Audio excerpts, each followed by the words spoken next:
Hi friends, அழகே அழகு இனி வரப்போகிற எபிசோட்ஸ்க்கான அப்புறமா தான் இந்த வீடியோவில் பார்க்க போகிறோம். வாங்க ஃப்ரெண்ட்ஸ் பார்க்கலாம்.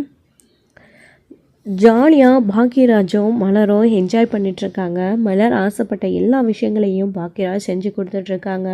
விளையாடி முடிச்சதுக்கப்புறமா அடுத்தடுத்து எங்கே போகலாம் அப்படின்னு அவங்களுக்கு பிடிச்ச இடத்துக்கு எல்லாம் பாக்யராஜ் கூட்டிகிட்டு போயிட்டாங்க. அதுக்கு மேலே மலரால் முடியல, தூக்கம் வர மாதிரி இருக்குது. அது மட்டும் இல்லாமல் கொஞ்சம் டயர்டாகவும் ஆயிட்டாங்க ஜாலியாக என்ஜாய் பண்ணதில். எங்க கிளம்பலாமா அப்படின்றாங்க.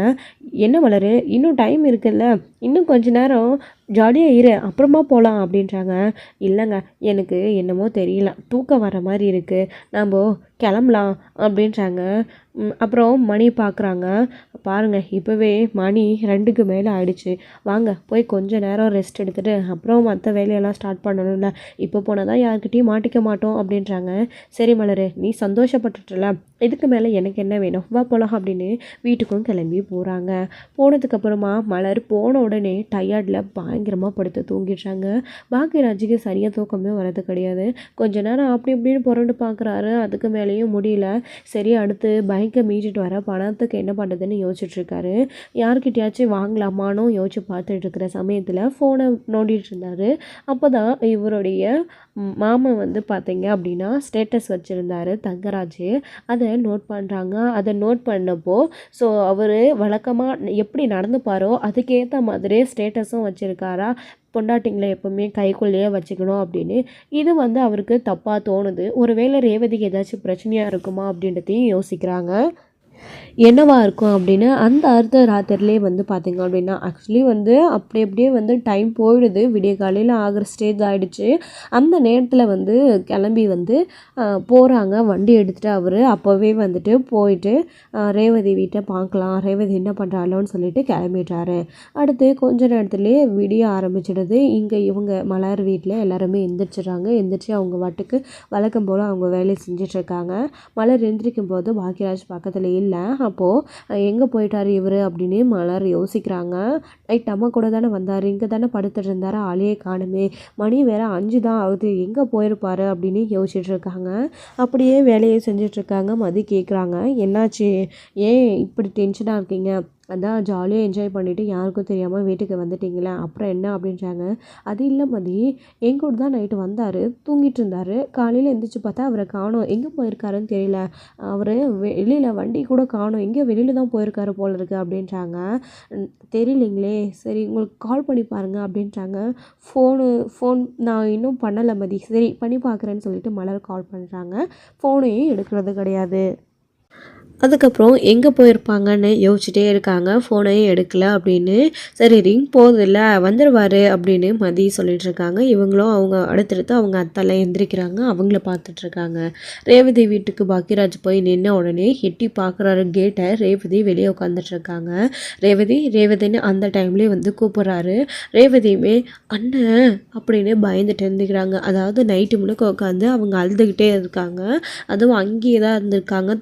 ஒரு சொட்டு கூட தூங்க கிடையாது. அப்போது இந்நேரத்துக்கு அண்ணன் இங்கே எப்படி வந்துச்சுன்னு ரேவதி ரொம்ப ரொம்ப அதிர்ச்சி ஆகுறாங்க. ரேவதி அப்படின்னு உடனே அண்ணன்னு கூப்பிடுறாங்க. அப்புறம் கேட் ஓப்பன் பண்ணி பாக்யராஜ் உள்ளே வராரு. ரேவதி எந்திரிச்சு நின்றுக்கிட்டு அண்ணன் அப்படி நின்றுட்டு இருக்கவோ அப்போது காலையில் இங்கே வீட்டுக்குள்ளே வந்து அவங்களுடைய அம்மாவும் தங்கராஜும் எந்திரிச்சிட்டாங்க. அப்போ அவங்க 2 பேரும் பேசிகிட்டு இருக்காங்க. விடிஞ்சிடுச்சுடா தங்கராஜ், இதுக்கு மேலேயும் அவளை வெளியே விட்டு வைக்க வேணாம், பேசாமல் உள்ளே கூப்பிடு, அக்கம் பக்கத்தில் இருக்கிறவங்க எல்லாம் பார்த்தா தப்பாக போயிடும், நீ கூப்பிட்டா தான் சரியாக இருக்கும், நான் போய் கூப்பிட்டா நீ கோச்சிப்ப அப்படின்னு பேசிகிட்டு இருக்கும்போது தான் சத்தம் கேட்டுட்ருக்கு. என்னடா வெளியே சத்தம் கேட்குது, உன் பொண்டாட்டி யார்கிட்ட பேசிகிட்டு இருக்கா, ஐயோ எல்லாரும் எழுந்திரிச்சிட்டாங்க போல இருக்கே, ஒருவேளை அக்கம் பக்கத்தில் இருக்கிறவங்க எல்லாம் வந்து ஏன் வெளியே உட்காந்துட்ருக்கான்னு அவளை பார்த்து கேட்குறாங்க போல இருக்கு, இதுக்கு தான் நான் வேண்டான்னு சொன்னேன் அப்படின்னு இருக்கவும், மா நீ இருங்கம்மா நான் பார்க்குறேன் அப்படின்றாங்க. அதுக்கப்புறமா தங்கராஜ் வந்து ரேவதி யார்கிட்ட பேசிகிட்டு இருக்கா அப்படின்னு கதவு ஓப்பன் பண்ணவும் அவருடைய அண்ணங்கிட்ட பேசிகிட்டு இருக்காங்க. உன் அண்ணன் எங்கே இந்த நேரத்தில், என்ன ஃபோன் பண்ணி வர சொல்லிட்டியா அப்படின்னு தங்கராஜ் கேட்கவும், ஏங்க அப்படியெல்லாம் எதுவுமே இல்லைங்க அப்படின்ட்டாங்க. என்ன ரேவதி நீ எதுக்கு வெளியே உட்காந்துட்ருக்கேன்னு கேட்டால் எதுவுமே சொல்ல மாட்டேன்ற, அவரை என்னமோ நான் வந்து இங்கே நிற்கிறத பார்த்துட்டு ஃபோன் பண்ணி வர சொல்லிட்டீங்களான்னு கேட்குறாங்க. ஆமாம் என்ன நடந்துச்சு, ஏதாச்சும் பிரச்சனையா, இவர் தான் உன்னை இங்கே உட்கார சொன்னாரா அப்படின்றாங்க. இங்கே பாரு, புருஷன் முன்னாடிக்குள்ளே 1000 இருக்கும். இது எங்கள் குடும்ப பிரச்சனை, இதை நாங்கள் பார்த்துக்கிறோம், இதில் தலையிட உனக்கு என்ன உரிமை இருக்குது, ஏன் இதெல்லாம் கேட்குற அப்படின்னு தங்கராஜ் கோபம் கேசவும், ஏங்க என்னங்க பேசுகிறீங்க நீங்கள், அவர் என் அண்ணங்க அப்படின்னு இருக்காங்க, அந்த உரிமையில் தான் நீ ஃபோன் பண்ணி வர சொல்லிட்டியா அப்படின்றாங்க. இங்கே பாருங்கள், என்ன பிரச்சனையாக இருந்தாலும் அதை வீட்டுக்குள்ளேயே பேசி தீர்த்து இருக்கணும், ரேவதி கிட்ட என்ன எதுன்னு கேட்டிருக்கணும். அதை விட்டுட்டு இப்படி வெளியே உட்கார வச்சுருக்கீங்க, என்ன ஆச்சு, என்ன பிரச்சனை, எதுக்காக அவளை இங்கே தனியாக உட்கார வச்சுருக்கீங்க, அதுவும் நைட்டு முழுக்க ரேவதி இங்கே தான் இருந்திருக்கா போல இருக்கு, அவள் முகத்தை பாருங்கள், அழுது அவள் முகமே எப்படி இருக்குன்னு சொல்லிட்டு அப்படின்றாங்க. ஆமாம், நீ என்ன அப்படியே ஓவர் பாசமலையே 2 பேரும் பொழியிறீங்க, உன் தங்கச்சிக்கு ஒரு பிரச்சனைன்னு உனக்கு எப்படி தெரிஞ்சிச்சு, வந்து கரெக்டாக இங்கே நிற்கிற, உன் தங்கச்சி உனக்கு சொன்னாலா அப்படி இப்படின்னு தங்கராஜ் பேசவும், ரேவதி ஒன்று எனக்கு ஃபோன் பண்ணி சொல்லலை, எல்லாம் நீங்கள் ஸ்டேட்டஸ் வச்சுருக்கிறத பார்த்து தான் நான் தெரிஞ்சுக்கிட்டேன், அப்போவே ஏதோ பிரச்சனைன்றதை நான் கெஸ் பண்ணேன், அதனால தான் நான் இங்கே வந்தேன், எதுவாக இருந்தாலும் வீட்டுக்குள்ளே பேசியிருக்கணும், இப்படி வந்து நிற்க வச்சுருக்கீங்களே இது உங்களுக்கே நியாயமாக படுதா அப்படின்றாங்க. அவள் பண்ண தப்புக்கான தண்டனையை தான் அவள் அனுபவிச்சுட்டு இருக்கா, அவள் எவ்வளோ பெரிய தப்பு பண்ணியிருக்கா தெரியுமா அப்படின்னு பேசிகிட்டு இருக்கவும், எதுவாக இருந்தாலும் நீங்கள் வீட்டுக்குள்ளே பேசிட்டு இருந்திருக்கணும், அதை விட்டுட்டு எப்போ வீட்டை விட்டு வெளியே உட்கார வச்சிங்களோ அப்போவே இது பெருசாகிடுச்சு பிரச்சனை, இது என் தங்கச்சியோட வாழ்க்கை பிரச்சனை, ரேவதி நீ வா உள்ளே போகலாம் அப்படின்றாங்க. இங்கே பாரு ரேவதி, நான் சொல்லாமல் உள்ளே கால் எடுத்து வச்சேன்னா அவ்வளோதான், ஒன்றை சொன்ன உடனே நீ உள்ளே போயிடுவியா அப்படின்றாங்க. சரி வா ரேவதி, நீ நம்ம வீட்டுக்கு வா, நான் பார்த்துக்கிறேன் அப்படின்னு கூப்பிடுறாங்க. அண்ணா எனக்கு ஒரு பிரச்சனையும் இல்லைண்ணே, நீ சொன்ன கேளுண்ணே, நீ என்ன இங்கே வந்த, முதல்ல நீ இங்கேருந்து போனேன் அப்படின்றாங்க. இல்லை ரேவதி இங்கே வா, நான் சொல்கிறத கேளு, என் கூட வா அப்படின்றாங்க. ஐயோ அண்ணா நீ சொன்ன கேளு, போ முதல்ல இருந்து அப்படின்றாங்க. என்னை மீறி அவள் எப்படி அவள் அண்ணன் கூட போயிடுறான் நானும் பார்க்குறேன், அப்படி அவள் அண்ணன் கூட போயிட்டா அவளும் நிம்மதியாக இருக்க முடியாது, அவள் அண்ணனும் நிம்மதியாக இருக்க முடியாது, அந்த குடும்பமும் நிம்மதியாக இருக்காது, அதை நான் எப்படி நிம்மதியாக இருக்க விட்டுருவேன் எல்லாரையும், இவ போயிடுவாளா அப்படின்ற ஒரு தன்னம்பிக்கையில் தங்கராஜ் அங்கே கோவமாக அப்படி கையை கட்டி நின்றுக்கிட்டு, சரிடா உன்னால் என்ன ஆகுமோ அதை பார்த்துக்கோடா பாக்கியராஜ்ன்ற மாதிரி தான் நின்றுட்டு இருந்தார். ரேவதி எப்படி உன் கூட வரான்றத நானும் பார்க்குறேன் அப்படின்னு தங்கராஜ் அப்படின்னு நினச்சிட்டு நின்றுட்டுருக்கவோ கூப்பிட்டுட்டே இருக்காங்க பாக்கியராஜ். ஒரு கட்டத்துக்கு மேலே ரேவதி அண்ணன் போனேன் நான் வரலன்னு பிடிவாதமாக சொல்லி பார்த்துட்டாங்க. இதுக்கு மேலேயும் ஒரு நிமிஷம் கூட நீ இங்கே இருக்கக்கூடாது, எப்போ உன்னை வீட்டை விட்டு வெளியில் அனுப்புனாரோ அதுக்கப்புறம் இது நம்ம குடும்ப பிரச்சனை ஆகிடுச்சு, நீ வீட்டுக்கு வா, அப்பா அம்மா கிட்டே நம்ம போய் பேசிக்கலாம், உனக்கு நான் இருக்க, நீ கஷ்டப்படுறத பார்த்துட்டு என்னால் இருக்க முடியாது, நீ வா முதல்ல, நீ என்ன அப்படி பெருசாக தப்பு பண்ணிட்ட வான்னு நேராக வீட்டுக்கு இழுத்துட்டு போயிடுறாரு. அந்த நேரத்துக்குள்ளேயே வண்டியில் உட்கார வச்சுக்கிட்டு அதுக்கப்புறமா என்னடி என்ன இன்னும் பாக்கியராஜ் எந்திரிக்கலை, அவனுக்கு பேங்க்குக்கு போகிற நேரம் ஆகலை அப்படின்றாங்க. அத்தை அது வந்துன்னு மலர் தாங்கிட்டு நின்றுட்டுருக்கோம், உன்னை தானே கேட்குறேன் அப்படின்னவும், அத்தை காலையில் நான் எந்திரிக்கும் போதே அவர் ஆளு காணோம், எங்கேயோ வெளியில் கிளம்பிட்டார போல இருக்குது, ஃபோன் பண்ணாலும் எடுக்கல அத்தை அப்படின்றாங்க. என்ன சொல்கிற மலர் நீ, அவ்வளோ காலையில் எழுந்திரிச்சு பாக்கியராஜ் எங்கே வெளியில் போகலாம், அதுவும் சொல்லாமல் கொள்ளாமல் அப்படின்றாங்க. தெரியல அத்தை அப்படின்னு வெயிட் பண்ணிட்டு இருக்கும்போது தான் வண்டி வந்து நிற்குது. தோ பாக்கியராஜ் வந்துட்டான் போல இருக்குன்னு அவங்க அத்தை சொல்லும்போது ரேவதியை கூப்பிட்டுட்டு அவர் உள்ளே வராரு.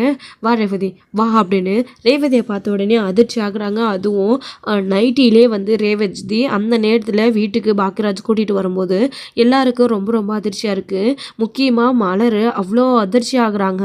வேகமாக ஓடி போகிறாங்க. ஓடி போனதுக்கப்புறமா அவங்க தலையில் குளிச்சுட்டு போட்டுட்டு இருந்த துண்டை அவசரத்தில் எடுத்து ரேவதி நைட்டி மேலே போட்டு விட்டுறாங்க. ரேவதி ரேவதி என்ன ரேவதி, அதுவும் இந்நேரத்தில் இவர் கூட வந்திருக்க, ஏங்க என்னங்க ஆச்சு, ரேவதி இப்படியே கூட்டிகிட்டு வந்திருக்கீங்க, அதுவும் இந்நேரத்தில் எங்கெங்க போயிருந்தீங்க நீங்கள் அப்படின்னு மாற்றி மாற்றி கேள்வி கேட்குறாங்க.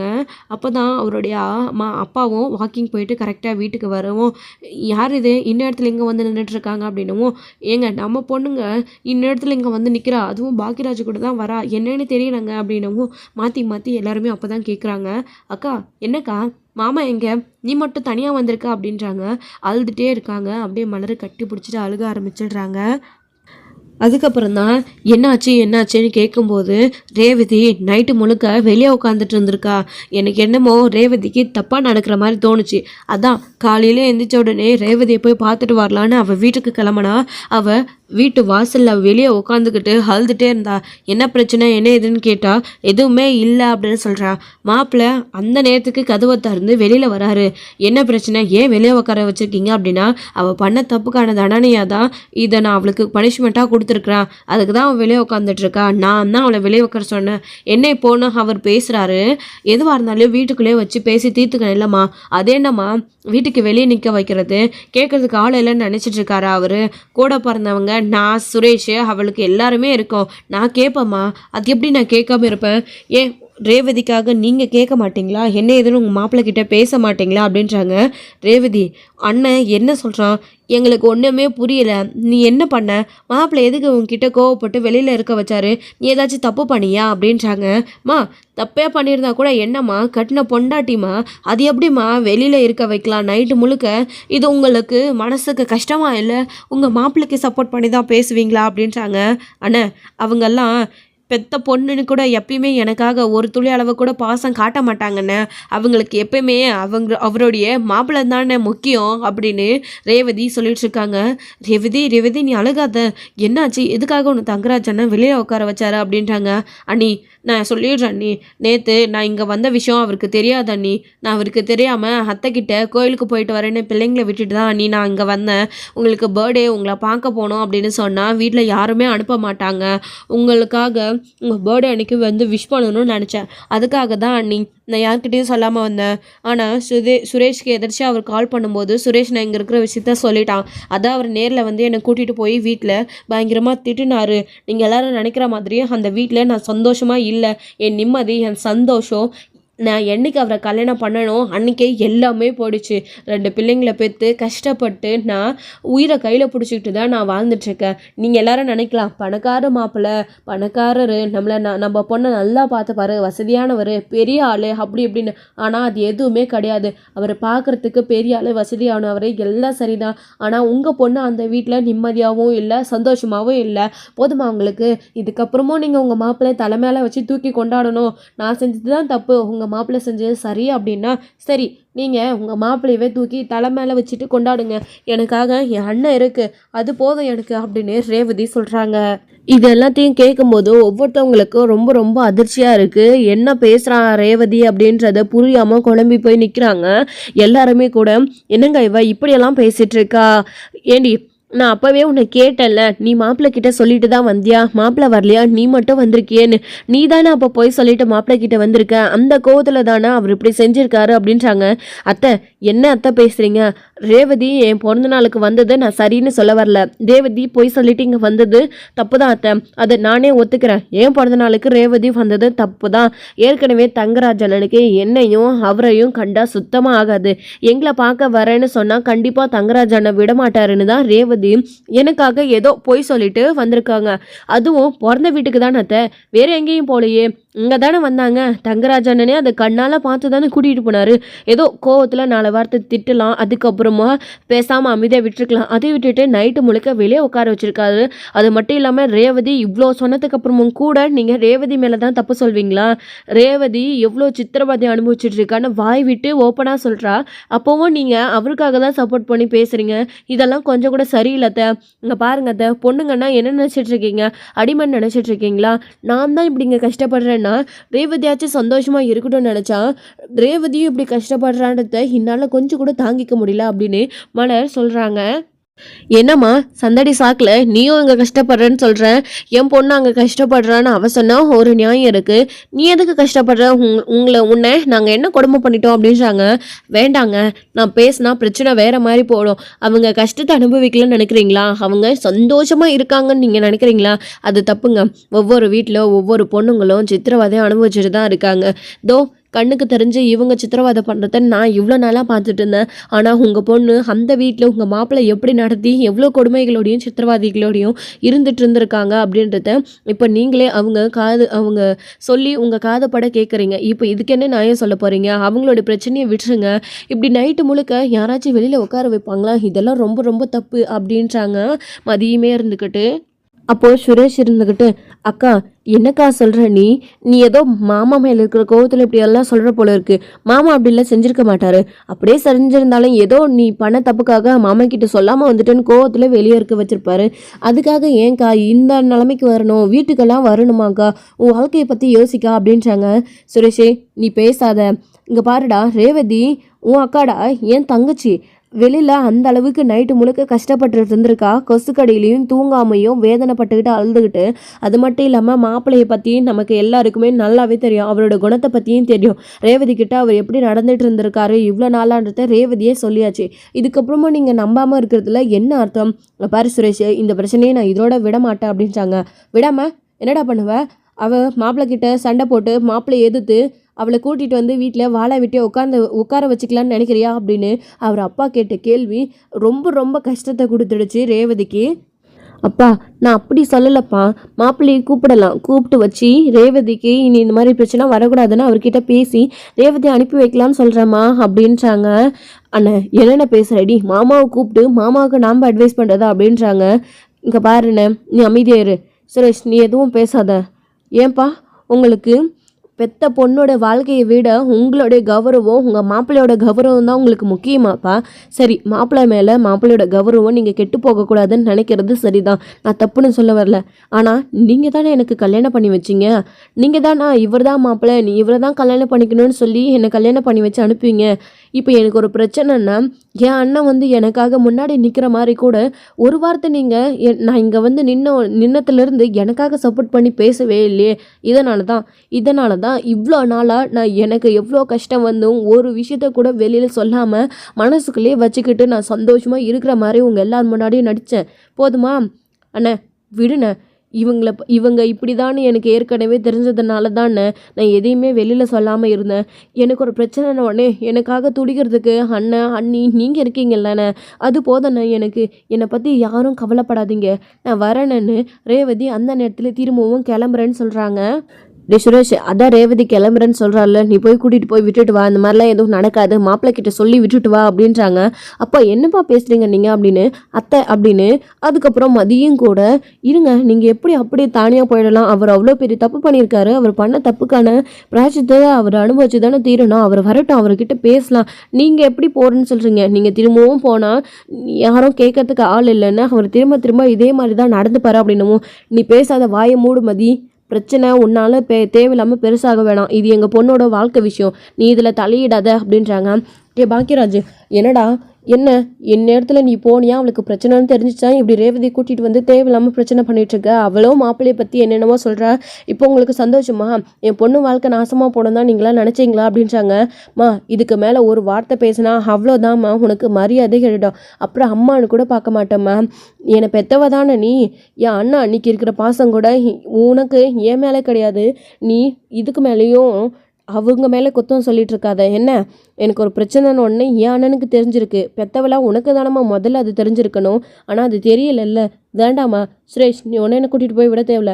அண்ணா என் விதி இப்படி ஆயிடுச்சுண்ணே, விடுண்ணே, நீ சந்தோஷமாக இருண்ணே, நான் போகிறேன்னு ரேவதி சொல்லிட்டு கிளம்புறாங்க. ரேவதி ஒரு நிமிஷம் நில்லுன்னு எல்லாரும் கூப்பிட்டுட்டே இருக்காங்க.